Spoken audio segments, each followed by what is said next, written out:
Welcome to Mintel's Little Conversation podcast. Welcome to Mintel's Little Conversation, where our experts bring you fresh ideas and new perspectives on how consumers eat, drink, shop, groom, and think. I'm Edward Bergen, global food and drink analyst, all-round foodie, and as these guys know well, I'm a very big hummus fanatic. In fact, I actually had the Marmite hummus recently. Very interesting launch in the UK. That's all I'm going to say on that one.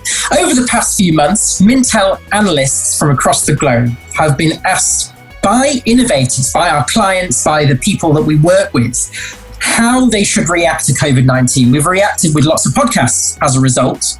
And we know that there's also a recession happening, and it might happen for an extended amount of time. And the big question from all of them is, what do we do about launching new products, about innovating? So I've actually brought some of our, I think, our most innovative in terms of how they think, but also people that focus on innovation at Mintel onto this pod to maybe shed some light on this topic of what do we do about innovation in a recession and as a result of COVID. I've got Lynn, Alex and Dave. Do you want to do quick intros, Lynn? Thanks, Ed. I'm Lynn Dornblaser. I'm Director of Innovation and Insight, and as you can probably tell, I'm based in our U.S. headquarters office of Chicago. And while I have not tasted the Marmite hummus, it actually sounds good to me. For anyone who's interested, contact me later. I have a really funny, only in the U.S. Marmite story. So I'll leave it at that and pass it on to Alex. Hi everybody, my name is Alex Beckett. I'm a global food and drink analyst and have the huge honour of being part of Ed Bergen's team. I work with Ed and talking of hummus, I've literally just had lunch and I am a global food and drink analyst, but I keep it real, and I've just had for lunch a cold kebab, leftovers, followed by a Ferrero Rocher. Oh yes, try it. Well, thank you Alex for that. Hi, this is Dave Jago. I've been at Mintel for practically ever, it feels like. Quite a few different roles in that time, but I'm currently sitting in our consulting team. I'm a principal consultant in that team. I spend most of my time looking at food and drink markets and innovation, and I have done for several years now. I wish I could say I had something innovative for lunch, but I didn't. But it certainly wasn't a cold kebab, really. Did you have a brown bread roll with food with fillings? Funnily enough, I did. Yes, always. Thank you. I'm so pleased that worked. Thank you very much. This is going to be a good one. Before we get into how should they innovate, if they should innovate, I've got to ask the first open question is, should brands be innovating over the next 6 months, year or so, or should they just focus on core? Innovate. You want to innovate? I did jump in, innovate. You've got to innovate. Yes. You can't, I don't feel you can ever stop innovating, but you've got to think that, I'm not going to go into it now, you've got to think about the fact that innovation means a lot of different things. I don't necessarily mean launch new products. I'm not saying it's not the right time to do that, but there's lots of ways of innovating that have nothing to do with launching new products. So things like innovation, renovation, bringing back. Yeah, and thinking about the channels, thinking about the way you communicate with the consumer, thinking about the way you reach the consumer. All those other aspects that go way beyond the product and the package. I think if we didn't ever innovate again, we wouldn't starve. If there were no more innovations in food and drink, we wouldn't be starving or pulling our hair out with the lack of choice. But there's just so much that's wrong happening in the world, and there's such a need to keep things progressing generally, and in food and drink. Obesity, climate crisis, food poverty, racial bias, you pick your battle, but we have to keep innovating to keep things progressing. I'd agree with that. And the other thing, too, is in addition to the pandemic, we also are looking at a recession. And one of the things we know from last time, 2008, 2009, was that consumers like to have a small treat. And food and drink can deliver on that. So having interesting, innovative, new choices for consumers can be, Alex, to your point, exactly what they're looking for. Something that's a little bit of a treat, something that is beyond all of the doom and gloom, it seems, that everyone keeps talking about and focusing on. Someone said last time around in the recession, I've got a feeling it might have been the guy that was then CEO of Coke, and he said something about the fact that if we don't constantly excite and delight our consumers, they'll just move on. they'll go somewhere else. And, yes, choice might be a bit more limited in the recessionary times. There might be fewer SKUs on shelf because companies are rationalizing. But if you don't excite and delight your customer, then go and buy something else. There's no shortage of choice. We've been looking back at the past recession to kind of get some understanding of how can we prepare for what's coming ahead. And a lot of the talk has been about how it was big brands that really did well in the past recession because they were trusted, people were familiar with them. And you see a number of big companies, you mentioned Coke just then, who've already said, they're going to be focusing on big, scalable brands. Some of the smaller kind of projects maybe won't make it at the moment. Right. And that kind of makes sense. And if you look back at the past recession, focus on your big brands, your A brands, what we can expect. People are going to be more risk averse. But at the same time, a hell of a lot has changed in those 10 years since the last recession. The consumer of today is much more expectant of choice. Like you say, we go to the supermarket, we want to see new arrivals. Affordability is a big factor, but I just don't think we can underestimate the change in consumer mindset in the past 10 years, from the past recession to now, in how we appreciate diversity of choice on the shelf. Exactly. I know I want to get into other behaviours. No, I love it. And just springboarding off that, I know I want to get into some of the behaviours that happened this time. The one thing I did see, I know, and if you guys want to just comment, in the last recession, we saw that while where consumers cut back, so what did they cut back on first when their budget was hit? And it felt like they chose other things, whether it be cars, holidays, luxury items, electronics, and so on. But food and drink seemed to be, and maybe eating out, but food and drink at home especially didn't get hit in the same way. Well, I'd agree with you. And part of that is that small indulgence thing. You've got to cut back, so you're not going to buy a new car. You're not going to go on vacation. You're not going to move. But I think what we did see was in many parts of the marketplace, we saw consumers still buying what they needed to when it came to food and drink, but perhaps for some things, downscaling. So whether it was switching to private label or switching to a less expensive brand or shopping more at dollar stores or at stores like Costco, whatever, so to get the lower prices that they needed. But, I think there's something else that needs to be thought about as well, which is a much bigger issue. But so many of these things that we talk about are for those people who still have disposable income. And I think as we progress in the next year or so, that number will be reduced and there will be more people shopping because they have to and buying what they absolutely must and foregoing those little luxuries much of the time. So we saw that last time. I think we'll definitely see that this time around, maybe even to a greater degree. Yeah. I think that'll be more pronounced this time around. But I think you're right. What will fundamentally change is not eating behaviour, but it's shopping behaviour. I mean, I think actually with COVID, we'll see a change in eating behaviour as well, which we didn't see in the last recession. But it's not going to be anywhere near as drastic or as noticeable as the change in shopping behaviour. Yeah, that's the first thing we'll see. So that's what I want to talk about. I think what we should do, and we've got about another 20 minutes or so, is let's focus on some of the behaviours that we feel have been impacted by COVID, but will also are going to change for the long term. That we're not going to necessarily go back to what we were before. And I picked out 4, and I'm only going to talk about them as we go. So the first one is something that happened almost immediately when COVID hit. And a lot of the supermarkets have said they don't think it's going to decline, which is the growth of online shopping for the grocery sector for food and drink. If you're an innovator, how do you innovate within this space? Is it harder to get a new product in front of the customer? Are there certain products or categories that will suffer as a result? So those are kind of my 2 main questions. Yeah, well, I think the first categories to suffer will be the ones that are, of course, the most impulse-led, because impulse shopping doesn't work well with online shopping. And that's going to hit confectionery, snacks, or obvious areas like that most. It doesn't mean that sales will go down in those categories necessarily. There will be a balancing out the way those products are sold. So much less in small packs on impulse I fancy a snack, I'll pop into the local shop and get one. And much more in, I think I better have some of those in the house because I know I like them and I might want a snack. It's just that, isn't it? So there's a lot more planning, a lot more planned purchase. It won't necessarily reduce the volumes, but it will reduce the opportunity for brands to get in front of the consumer on as many occasions. That's an immediate impact, isn't it? Yes, I think some of that though might depend on how companies have optimized themselves online. It's the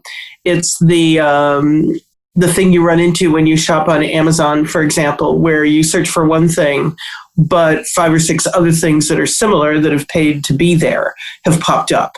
So I think there is so much learning to be done by so many companies in terms of how to best optimize your presence and where you're seen and how you're seen when shopping online.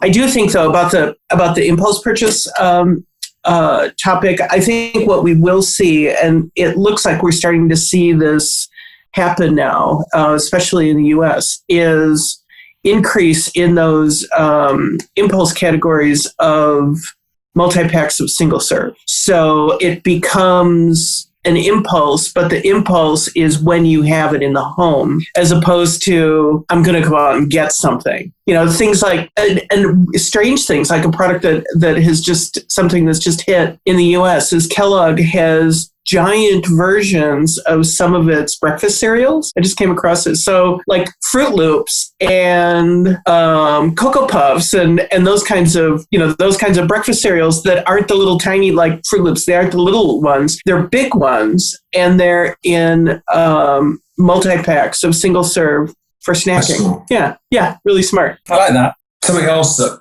I think will change, actually something you mentioned earlier, Alex, is about the big brands. And I think there's a real opportunity here for small brands. Yeah. Because we've seen, and Alex, you've written about this a lot, I think, in some of the categories that you look at really closely, about all those small brands that have really come up in the market over the last several years that are very used to having a direct-to-consumer relationship that the big guys would dream of. Yeah. And that's where I think you can see some brands really capitalizing on online sales. Yeah. I mean, when you're doing your main shop, your big weekly grocery shop online, you often will just be doing a quick bit of research, open a new tab. Okay, let me talk about that product. And it's those guys who've really got that to a T, instantly engaging website, lots of information. All that information can't always come across. The brand character can't come across from the supermarket website. I think what that also the multi-packs taps into some of this really cool new data we've got on people stockpiling more at home now, and pledging to do this more as a result of lockdown, having a bigger supply in their own homes of long life ambient goods, and it's young people which are really driving this. It's under 34s. You see it across Europe. They've kind of seen the light and the value of having an emergency stockpile, if you will, of products that they don't, because they're obviously in home more. They don't want to be going to the shop too often because of obviously fears out there. But I just think that's a fascinating kind of traditional kind of shopping value that's kind of emerged as a result of this. Back to the weekly shops, back to the big shop, and therefore online shopping benefits from that because we know that a supermarket can make profit if someone does a $100 or £100 shop over a £25 pop topper, where they're not going to make that profit, and obviously that's helping the online industry continue to grow.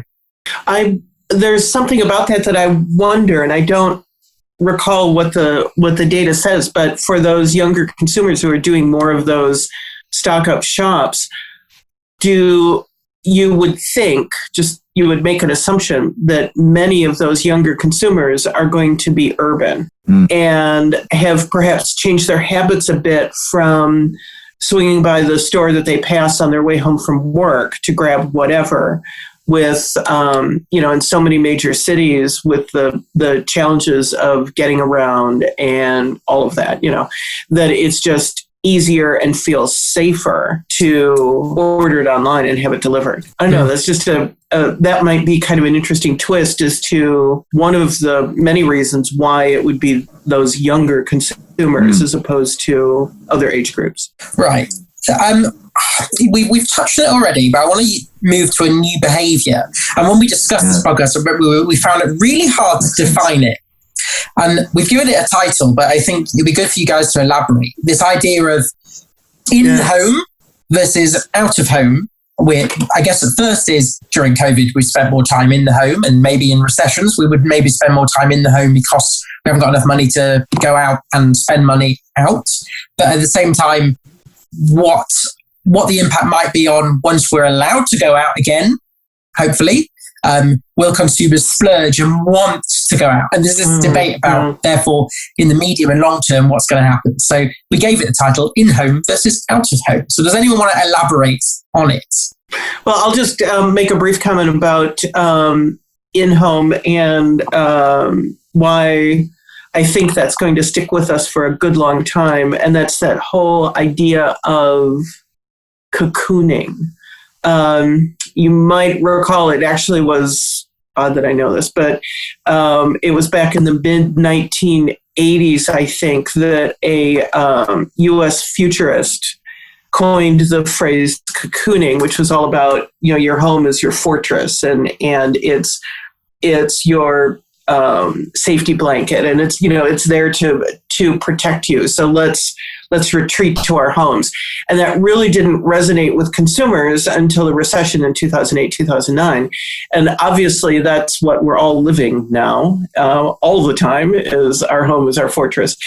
But it feels to me like that idea of cocooning and staying home and being safe at home is something that isn't going to completely leave us. I think as we're out and about more, and as we're able to be out and about more, and of course very different from one country to another, one city to another, I still think we'll end up with this heightened sense of, but home is the safest place to be. So what does that mean for innovation? So if that's how people will see home, what products, what services do we want to see more of to help? Oh, and actually, you can talk about what's already happened over the last few months with that. What do we want? What will we see more of over the next couple of years then?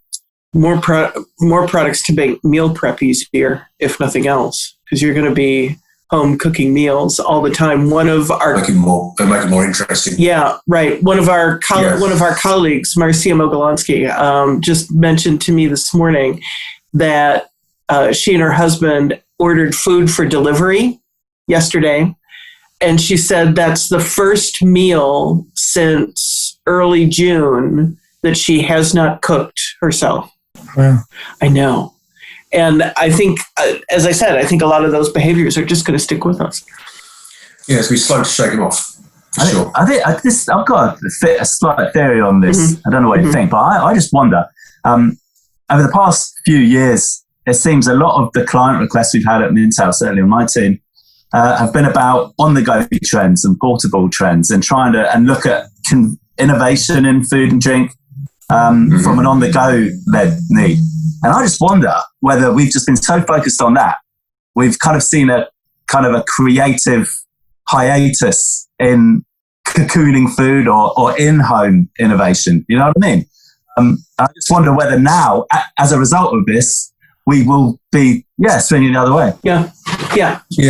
It's pretty about time. You're right. I mean, it's not been a focus for quite a long time. Yeah. There's been so much talk about on the go, and everyone's talking about the out-of-home opportunity. A number of briefs you see that talk about the out-of-home opportunity. Yeah, okay.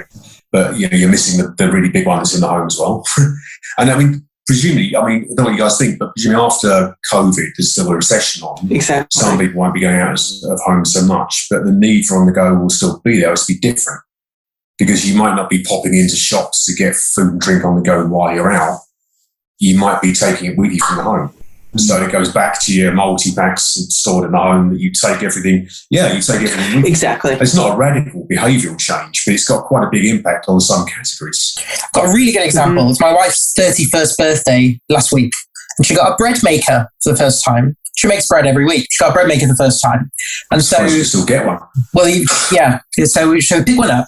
But what I loved is going into store and not all the brands did it, but we found yeast that said perfect for bread makers. And just things like, even if we're not talking about innovation, we know yeast always existed, but things like those messages are going to be really exciting. We know that there's been examples of, I think they're called one pots or quick pot cooking, where there's a particular piece of tech where you throw the things in and it cooks it. And you're starting to see that message, Instapot, that's it, on stuff in the store. This is perfect for that, for that device, that appliance. And it's not innovating, it's just saying to consumers that it's going to fit your lifestyle now. Yeah. It's innovating around the messaging. It's innovating around the way that's communicated to the consumer. And they say it's not new. It's not new, but it's a really clever, timely piece of marketing. Exactly. And that we've seen here in the US, we've seen increases in home delivery of meal kits. The meal kits where you have to do all the cooking, but everything is there for you. Before COVID, those companies were really struggling as consumers were resistant to the price or resistant to the time they needed to spend or whatever. And a couple of them collapsed in on themselves, I think. But since that time, we've seen them pick up again. And that's answering that consumer need. You've got to cook dinner. And you've got to figure out a way to cook dinner. Even if you don't know how to cook, you still have to make dinner. And so it makes sense that products like that would have a renewed importance, at least for many consumers. Then there's this idea, we tried to touch on it. We've talked about in-home cocooning. What happens out of home? Maybe we're talking medium to long term now. Will we get a point where people are going to go, I'm going out, and we'll see this resurgence of, I'm going out because I can, and I'm not going to get a disease because of it, and therefore I'm going to buy. Is it that we need to innovate and prepare? It takes a year to innovate some of these brands. So let's talk about that. There's this kind of underlying desperation to go and have a nice meal out at a restaurant again. And it's going to be challenging. And there's a huge need for the hospitality industry, obviously, to reassure its diners through detailed, updated, transparent information. But, people know what they're missing. People love eating out. It's just one of the biggest pleasures in life. I think what the big interesting question is for restaurants would be that what they have on their menus. What are they going to offer? Are they going to kind of go to pre-crisis menus with reassuring comfort foods, likely to be popular among their former diners, their existing audience? Or do you kind of think a bit more forward and ahead, post-crisis offerings? Maybe something around immunity and preventative health more? I think. I like the link into our next behaviour. Yeah. Very good. It's almost as if we discussed it. I have a question, though, for the three of you. Since I'm here in the U.S. and things I think are a little bit different here, have the three of you gone out to eat at a restaurant or out to a pub to have a beer? And what was the experience like for you? Because I've got some observations on that as well. I think it's a little bit different here. I've not been out to eat in a restaurant. I have been out for a beer. Gay priorities, right? Yes. Ditto. I have not been to a restaurant, but I certainly have had a couple of cold, crisp, beautiful pints. Okay.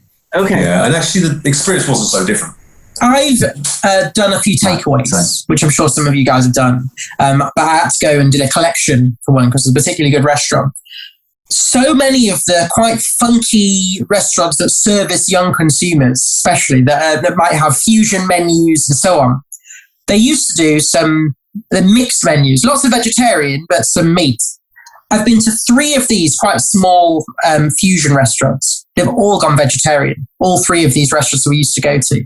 And it's almost like some places have just taken the chance to go, we're just going to go plant-based and we're going to do it well. I've seen that quite a bit, talking about preparing for maybe a future. Don't know if it's down to expense, down to safety, down to that's their customer base now. Yeah. It was their supply, all these things. But they said they're not going to go back. They're now plant-based, which I found really interesting. That is I've seen that a few times. Have you seen that as well, or? No, not at all. What we've seen here, and in talking to a couple of restaurant managers at a couple of places that we always used to go to frequently, was the first big challenge when they were able to reopen and allow people in, aside from all of the health and hygiene issues, was the need to cut down their menu to make it easier for the kitchen to manage. Because they had to do it with fewer people, they had issues with supply. But what I'm finding two things. The menus, and to your point, the menus are exactly the same. It's just a shorter version. So they haven't retooled their menu. That's not the right thing for them to do right now, because they've got issues with staffing and getting the food made and out. And so having to do something totally different is far too challenging and probably far too expensive. But as a consumer out in a restaurant, the thing that I found was because of all of the hygiene and safety changes that they've made, wear your mask until you come and sit down, tables are spaced out. We have a tendency to, one place that we go to, sit at the bar and eat, and the chairs are set up at the bar where it's a pair of chairs, 6 feet of difference, distance, a pair of chairs, that sort of thing. I have to say, to a large degree, all of the measures that they have to take takes all the fun out of going out to eat. So, let's talk about some of those measures, and we're going to make that relevant. I don't think we need to spend a long time on it because we've discussed it a lot on COVID podcasts. We haven't got too long left. So I want to talk about two things that are maybe the behaviours that will be really impacted going forward. One is this idea of consumers giving more interest in their long-term health and preventative measures, especially with what's been going on. And we've also know that certain governments have gone after obesity as a crisis. We've also talked about hygiene as an issue as well. So I just want to explore that for a couple of minutes. And then I've got one final behaviour that I want to ask about. I'll take up immunity and preventative health. I think this has been coming for a while anyway. We've seen a rise in immunity claims in food and drink innovation globally, and heightened interest in it anyway. People have got the sense of preventative health.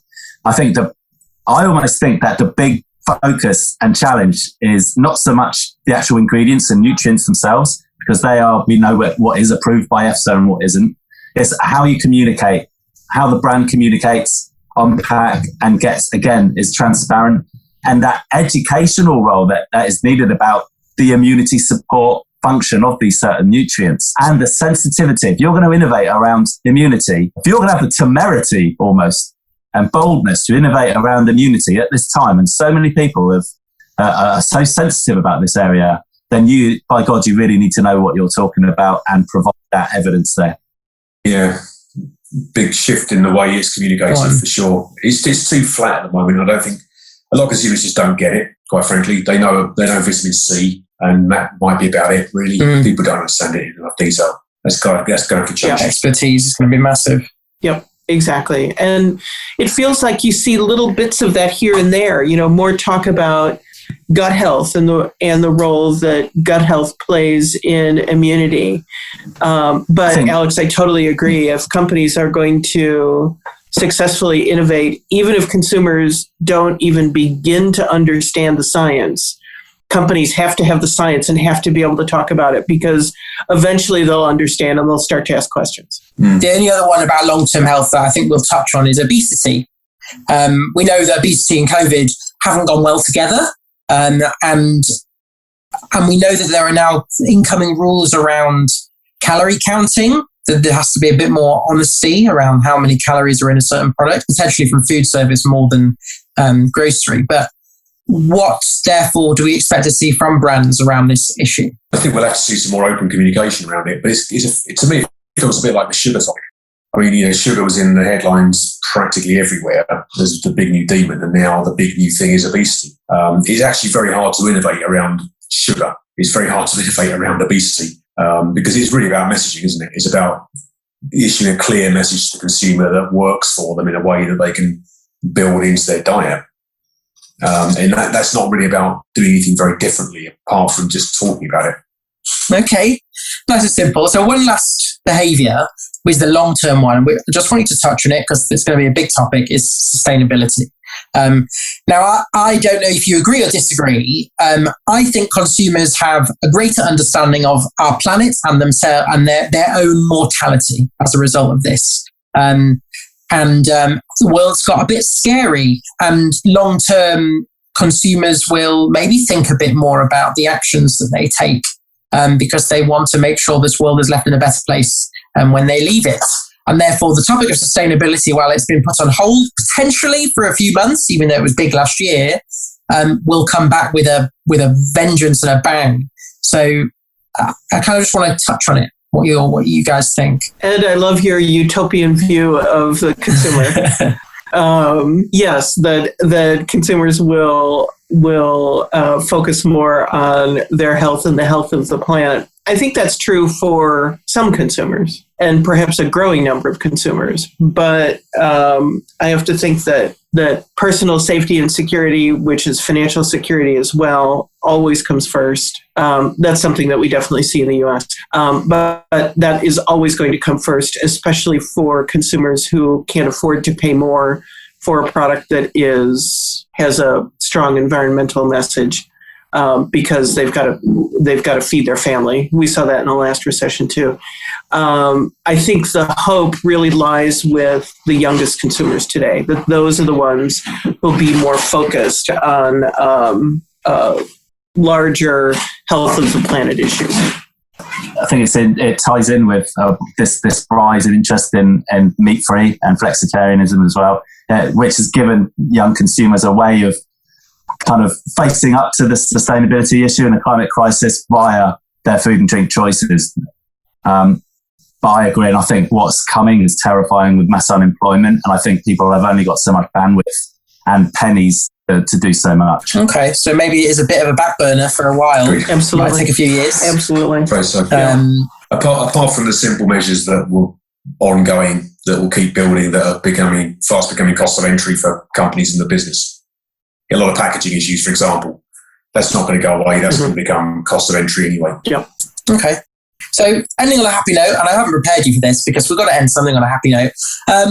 Any innovation that you've seen in the last 4 months during this crisis that has been inspiring, has inspired you? Does anyone want to go? Any of you can go. Yeah, there's something that I saw recently from Planters, which is a simple packaging shift. That's all it is. But it changes the consumption experience. This is not a new concept, but it's a concept that's very much right for right now. It's plastic canister with a hinged lid that you can pop off. So you can pop open. It doesn't come off. So it's one-handed. And it's called Pop and Pour, I think. But the whole point of that is you can open it up and then easily dispense and then close it again with one hand. But what I see is, again, it's that safety and security issue. So sharing with friends or whatever, you don't have somebody else reaching into the bag or whatever it happens to be. You pop it open, pour some out. Not a new concept at all. Nothing new about that concept. We've seen it many times before. Dave, I'm sure you'd agree with that. But it's a concept that's absolutely right for right now. I'm really looking forward to trying when it finally comes out. I'm really looking forward to trying out the Diageo spirits in paper bottles, because I think that's something that's really quite fresh and exciting. Yeah. Nice. And it's simple, because simple stuff can work. Yeah. Because it's better for the environment. Like your brown roll for lunch. It's better for everything. Yeah, don't knock the simple stuff. Yeah, exactly. Simple stuff. In a recession, simple stuff is brilliant. Exactly. Because it's more environmentally friendly, it's cheaper, more accessible, more inclusive, etc., etc., etc. Yeah, are you thinking of the Johnny Walker Black and the black paper bottle? Because that's the one that I've seen pictures of. Some other brands as well. Yeah. Great. Okay, so a big thank you. We've done really well and we've covered quite a lot. I'm sure there'll be more podcasts going forward on different parts of what we've discussed. So thank you very much for joining. I'm going to sign off. So to all of our listeners, thank you very much for listening. Please subscribe, rate, review. You can get the podcast on all platforms. So keep looking for them, keep sharing them, and please give us 5 stars because that's always nice. So jump on LinkedIn, Instagram, Twitter, Facebook if you want to get in touch with Mintel, and catch us next time on Mintel's Little Conversation. Thank you very much.